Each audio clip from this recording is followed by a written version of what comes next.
yang masih khawatir dengan Apa? besok kan WNI dari di Apanya? karantina kan sudah selesai.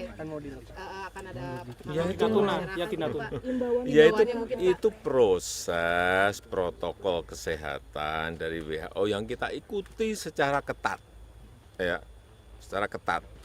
Di karantina di Natuna juga di sana ketat diawasi, ketat dicek, harian dicek. Sudah sekarang 14 hari, memang protokolnya seperti itu.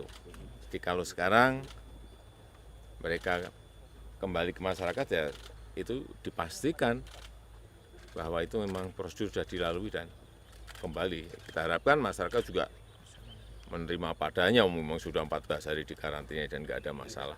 Jadi nggak usah takut ya masyarakat ya Pak? Apanya? Apa? Oh, dikit-dikit takut ya enggak lah. Oh, udah proses protokol kesehatannya dilalui kok. Ya, terima apa adanya, nggak ada masalah.